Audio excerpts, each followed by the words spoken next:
$30. That was the amount of money that almost, and I mean almost, crumbled my marriage. Oh, good thing I can laugh about it now. But $30, and I can never forget that day, or the days after that, you know. But that was the final straw. And I still remember us just sitting to ask ourselves, like, is this it? Is this the end of our marriage? Yeah, it doesn't leave you.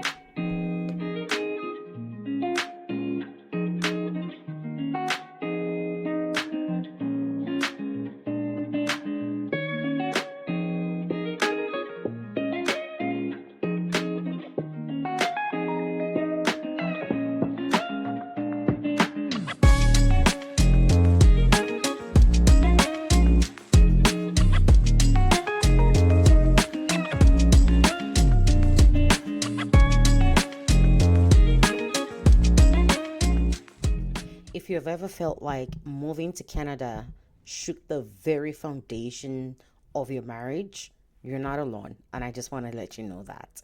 And that's what today's video is going to be about. It is my story, my and my husband's story, and how, when I eventually moved to Canada, how just being here really just shook our marriage up a little bit.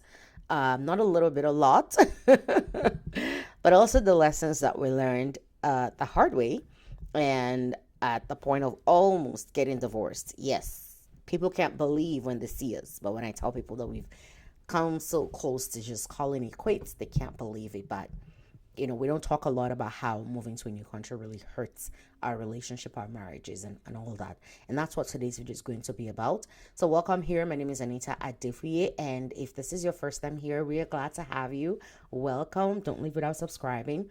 And for those who have been following, you would know that we have been doing a series on, this year was my 10th year, or it's my 10th year of being in Canada, and I've been doing a series on what that journey has looked like. But I'm not just sharing stories.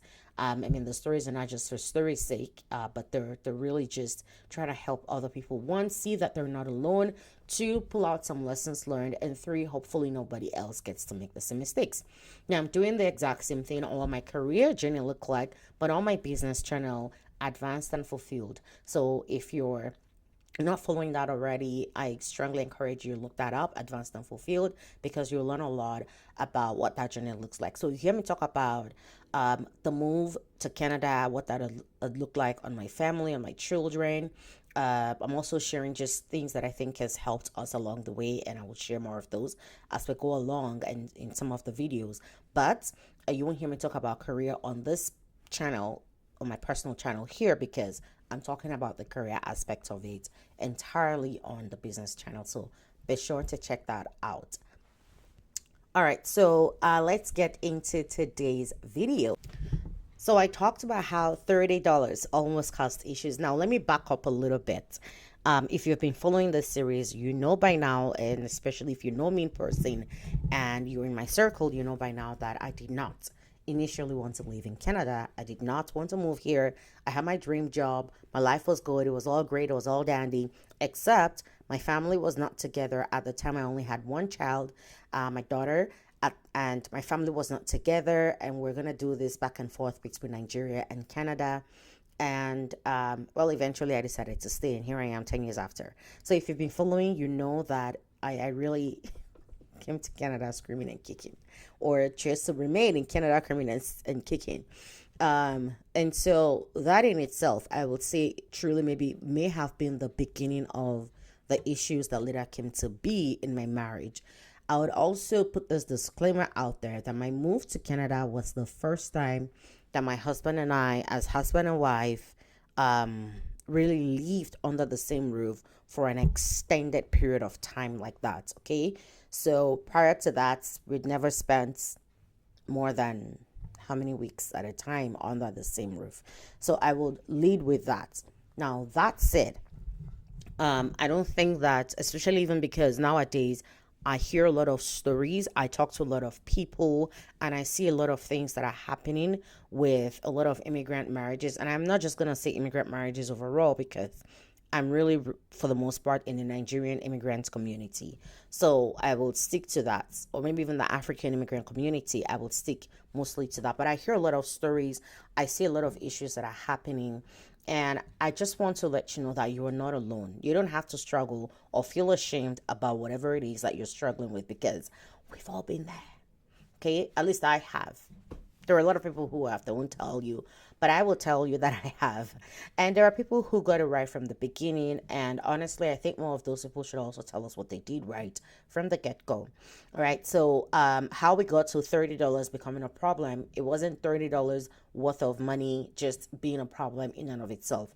Several things had led up to that, starting with the fact that so moving here, I had a job, like I said, I had my dream job, and just the frustrations of trying to get something at par, it does something to the mind, right? I know a lot of people talk about this and they tend to look more at the man and feel like, oh my God, he can't provide for his family, so I can't believe what he must be going through. No, no, no, no, boo boo. Women feel it too.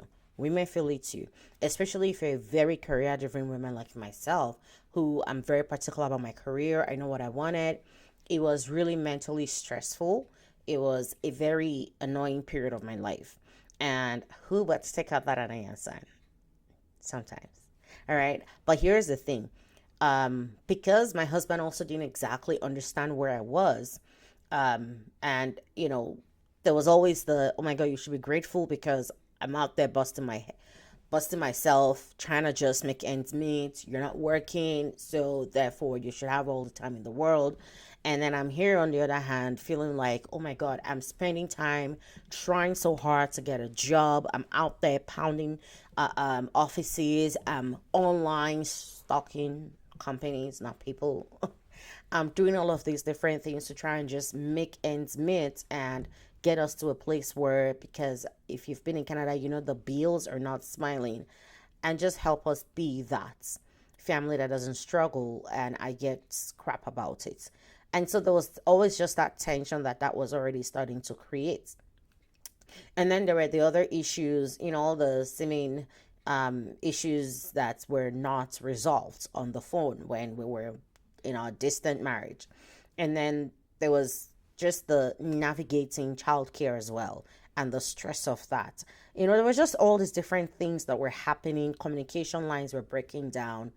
But then I remember vividly this particular incident because it just really blew things that day, for some reason, way out of proportion. And I can't remember what it was. I think my jeans had torn and I wanted a new pair of jeans. And I looked at some jeans online and I wanted to order. And I said I wanted to spend $30. Now, part of it too was that money was tight, right? Money was really tight. And you know how sometimes men will not say no, but you don't exactly say yes. Or you might hear something like, it's fine if that's what you want to do, right? And you're like, no, I need you to be okay with it. Like, that was one of those situations. And then at the end of that, I was like, you know what? I'm not going to walk around in a torn pair of jeans. I'm just going to buy it. Be upset if you want to be upset, whatever.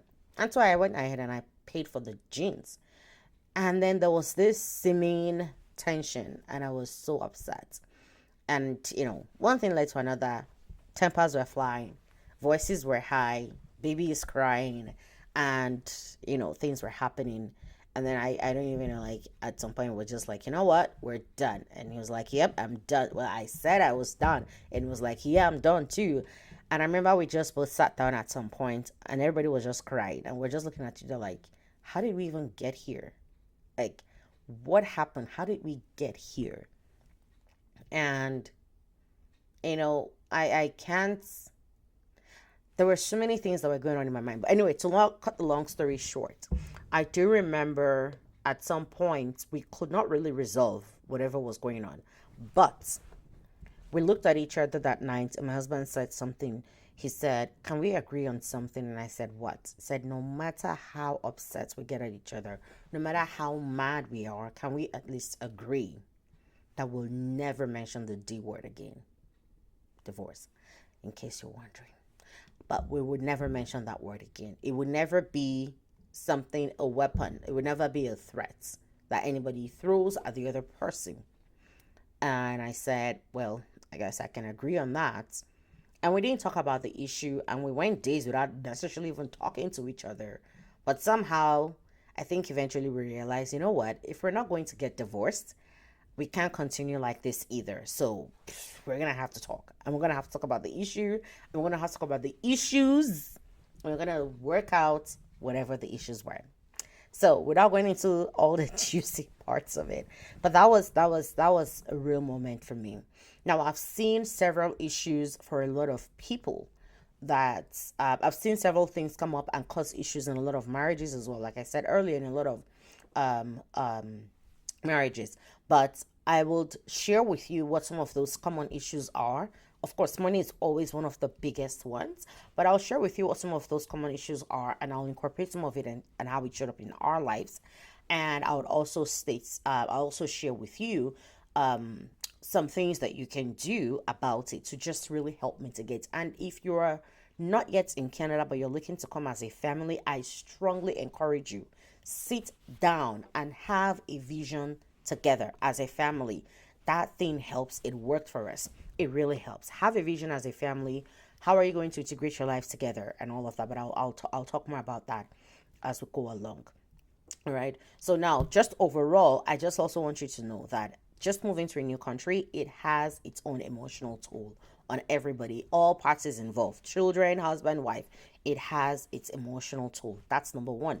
Number two, you might be in for a rude shock when you get to Canada and realize that families don't operate the same way that they do in your country of origin. So, for instance, in Nigeria, a lot of wives will be used to maybe not doing a lot at home, or even if they make money and they work, they don't contribute financially. You might be in for a rude shock because you get here and realize that unless I want my husband to die on time, and or especially if you want to keep up certain standards of living, unless I want my husband to die on time trying to make ends meet for us as a family, or I really am just proving to the whole world that I'm an extremely wicked human being, you would be forced to. I've seen women who never worked a day in their lives come here and then they have to work. All right, so think about that. I've seen men who have never lifted up, they've never even packed up their own plates after a meal, and now you're going to have to probably wash dishes. To each his own, by the way. Okay, I'm not telling you how to run your family. I'm just saying that the realities won't match what you know, may not match what you know back home. Let me not say it won't. That's definitive.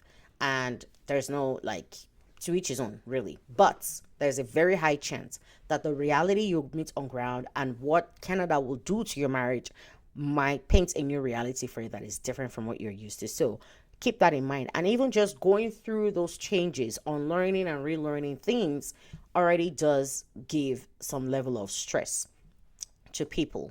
All right. So let's start with some of the common things that cause issues. Money, the money fights. Oh, the financial pressures. Now, a very common one that I see is what happens to the children's child benefits? Where does it go? What do we do with it? Oh, it's the woman that is getting the money. What does she even do with it?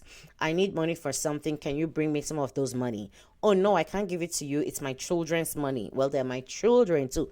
You get the drift. You get how it goes. So there's the money issue.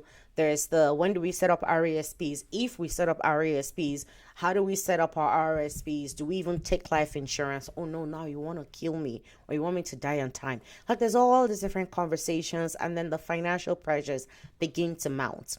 Right. And then there's also the piece where the man feels like, okay, now you really need to step up your game and contribute financially. And then there's the conversation on the other side around, oh, you want me to contribute financially, but you won't contribute domestically. And you get the gist, right? So these are very common things that happen to a lot of people. If you find yourself in that space, it's not just you. Shocker. Okay. So different ways of how to handle money, how whether or not you're making the money, who's making the money, these things can begin to mount up a lot of pressure, right? And I find that especially when sometimes in some cases when the man is not making any money yet and the woman is, it also adds a whole different dynamic to that pressure. Okay, so money stress, financial instabilities and insecurities and all of that causes a lot of strain on a lot of immigrant marriages. It did for us. It did for us because I was really just under the pressure of, like, I was feeling bad that I felt useless, that I couldn't contribute. And my husband felt like, um, I was insensitive every time I wanted to spend money on something. And I also honestly didn't like the fact that I didn't have power to spend money, because I was always worried about we didn't have enough and I wasn't working yet. And so I felt like I was the problem. So there's all these mindset issues, right, that begin to happen. So money is a big factor. The second biggest factor, job changes or imbalance in career growth. Whew. Now, I am a career coach. I cannot tell you the number of times that I'm working with a couple on their career transitions and job navigation. And maybe a woman gets the chance to get a job, and cultural nuances, I'm going to talk about that as well, comes in, and then the man goes, no, you can't get the job. Who's going to take care of the kids? Who? And I'm there thinking, your job is might be a little harder based on your field, or right now, even if it is not, you don't have the opportunity. She does. Like, do you take care of your family, let her go to work and take care of the bills? And then as you guys get settled in, you can then define what roles you want to assign to whom, not my business. But for now, it makes sense that she has an opportunity, she takes it. And then these things begin to cause issues, right? Or for some people, if you're like me, where you're just so frustrated with, I can't get anything meaningful from what I was doing before, it can cause issues, it can cause stress, it can cause strain, and people start to feel less than sometimes, right? So there's that as well. Which brings me to the next thing of the shift in gender roles and expectations. And I'll tie this one to the cultural disconnects and the identity shifts that happen, right? I've seen, and this is a true story. I've seen a Muslim man, not from Africa, but struggle, right? Struggle with the idea that not only was a woman working, but she was his boss. And he just could not for the life of him shake it off. And so he was struggling, really struggling interacting with her, right? I can't even begin to imagine the amount of stress that puts on a person, and or like, sometimes the anger that he might take back home to his wife, where he really wants to be angry at his boss. Like, how dare you as a woman work and then be my boss? But then he can't take it out on his boss because he needs the paycheck. But then he goes home and he takes it out on his wife. So there's all this cultural disconnects and identity shifts that happen because of seeming shifts in gender roles, or socially assigned gender roles, more like, right? Sometimes they are the socially assigned ones that I'm talking about, okay? Faith people, don't worry, we'll balance this out. Don't come for me yet.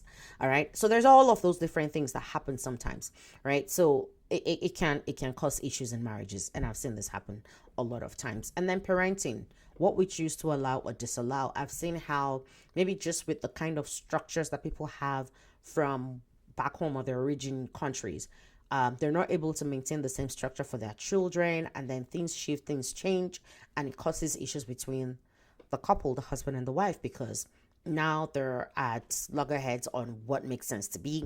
And then of course there's no telling intimacy. Your sex life still needs to be alive. Sometimes all of these other issues that we've talked about, the stress of them really just gets to people, and then they cannot function sexually, which then in turn puts more strain on the marriage, because now you're emotionally disconnected or distant.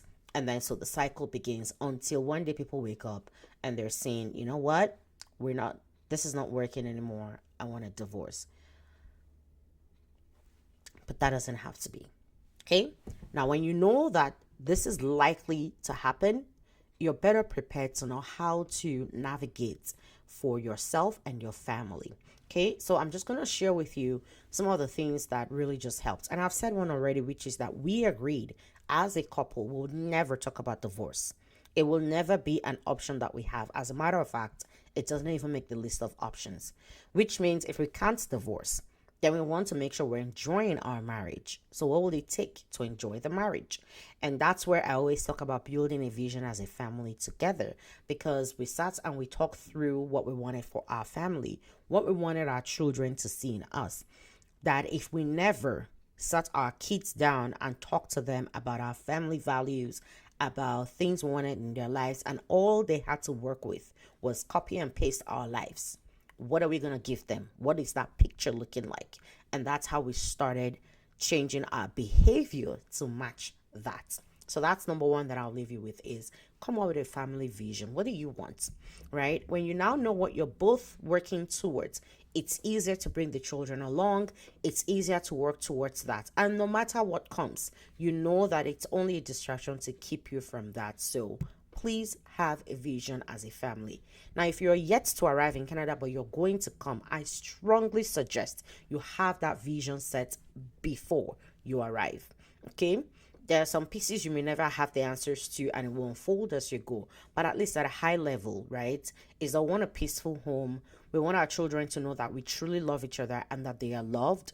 That's something, right? We want to be a team. We don't want to work against each other. We want to work together. That's a vision, right? So things like that you can definitely for sure understand. Have the conversation as well on, if I get a job first as a woman, my husband, you gotta be okay with that, or are you okay with that? And then so that if that's not gonna happen, you can change strategies easier and better, right? So that's number one. Number two, prioritize each other intentionally. Okay, prioritize each other intentionally. Our children know we love them, and we do, but they also know that they're not going to come in between us for whatever reason. Okay, they know. So we've talked through all the different things. We agree and do all our disagreements behind closed doors around what we want, in terms of parenting styles and all of that. And then we can come out and talk about what that is as a team together. We prioritize each other. We prioritize our time with each other. That helps build intimacy. That helps, and when you have good intimacy, you have all the nice hormones flowing through you, and then everybody's happy and everybody just wants to keep being happy. Okay, so prioritize each other. And then closely related to that is also have a shared schedule and respect each other's routines. Okay, so have a shared schedule. Every time I have something I put in the calendar, I copy my husband, not because he's trying to rule my life, but because we're trying to just keep each other in the know of what's going on, what's coming. It also helps him plan better. You know what's crazy? We're a one car family, and we have been that way for a while now. There was a period when we had two cars, and after all, we're like, what are we doing? This is not working. With good planning and good prioritization and schedule sharing and all that, we're able to manage our time. Now, again, that might not work for everybody. Based on your work structures, I would say we both worked downtown. We both resumed work a little differently. Our kids get on the bus at around, say, 8:10, 8:15, and my husband resumes work at 8:30. I resume work at 9 a.m. So it was easy for us to just sort of navigate ourselves around that. And really, we didn't need a one car, right? And we closed work around the same time. So it didn't really make sense to have two cars. Now I work from home because I work for myself and I'm in school or back to school. He still continues to work downtown. It's still manageable, right? But it was easier for us to plan ourselves. Like even when we worked like in two different parts of the city, we could still plan ourselves on one car because we were able to really share schedules and respect one another's routine. There are times that I want to do something for me by myself. My husband respects that, and there are times like he wants to do something for him by himself. I respect that. Okay, goes without saying. Have your own hobbies too. Have a hobby together. Have a shared passion. That's number three. Number four rather. Have a shared passion, right? But also have individual passions. So one of our shared passion is traveling, and our children have sort of picked up on that. And we have our travel schedule, or we have our travel plans and hopes and aspirations. But that's our shared passion as a family, and it really just keeps us together. Summer is coming now.